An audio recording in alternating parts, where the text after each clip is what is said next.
What's going on, guys? Jumping into the questions and answers from the Palia Discord for October. There's only 5 game-related questions and then a bunch more dev-related questions. And if you are curious about those questions, I have a link to the Discord in the description for you to check them out. With that said, let's go ahead and jump into the Palia questions and answers for October.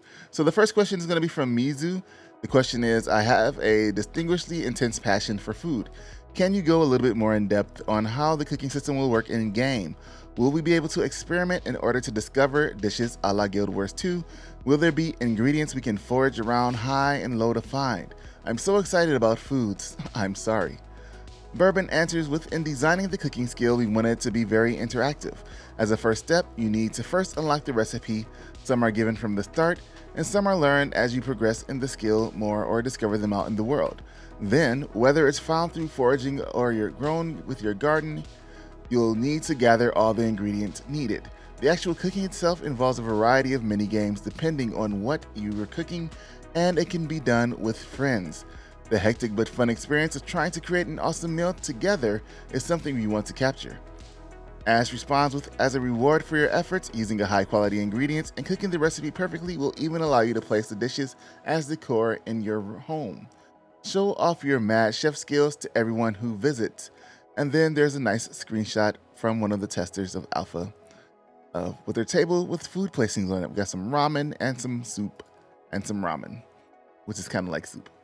Number 2 is from Romance 622. As far as hunting, fishing, bug catching goes, will we receive crafting ingredients or trophies that we can display in our houses? And are there going to be enough creatures, fish, bugs, with varying level of rarity to keep those activities interesting for a long time? Bourbon answers yes, we want players to be rewarded and have a way to showcase their progression. This includes having unlockables such as decor pieces tied to skills. In addition to the various creatures and critters we will have for launch, there are definitely plans to add more over time. Number 3 is from Vindicasum 4669. If we complete an NPC's questline that we end up loving, will future updates expand or include them again?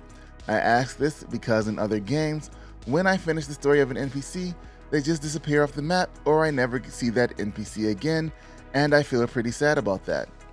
Embrace Ashes says, don't worry, the villagers of Palia will continue to appear through the world, even beyond quest. You'll still be able to converse with them, interact with them, and even visit their homes.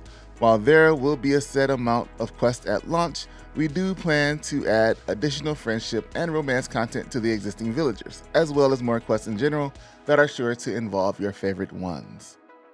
The next one is going to be from Crystal. Could you tell us more about the effort put into crafting the Majiri language? Was it part of a world building from the start? Jeremy says, I thought it was important that the Majiri had their own culture and that is not directly referencing an existing culture. It should feel unique and pair with Majiri culture in a nice and aesthetic way. I knew we were needing the players to see posters and signs in the world, but I wanted to avoid using English as a language.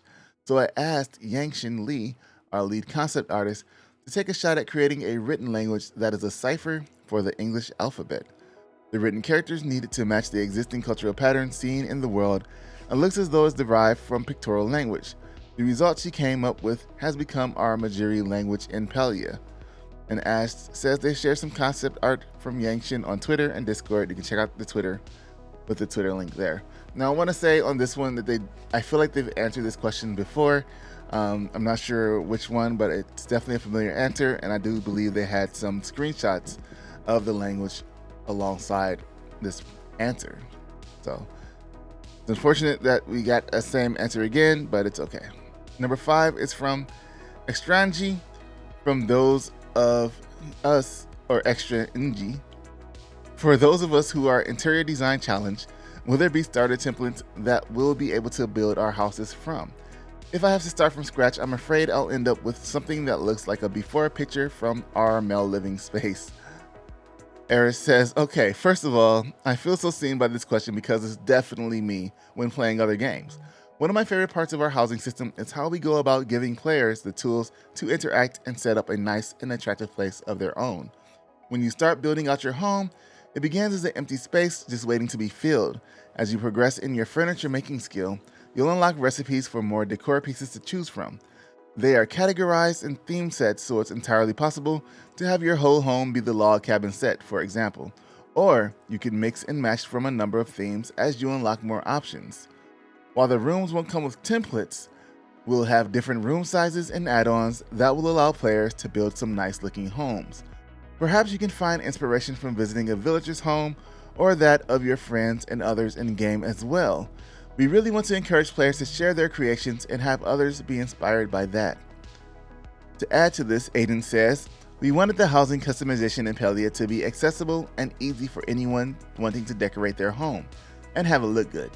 But there are also some advanced options for those wanting a bit more control and expression.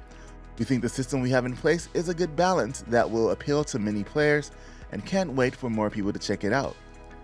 And Ash responds, if you want to see screenshots of rooms and other adventures from our testers, check out our blog recapping Alpha 1 and Alpha 2 with links to both of those blogs.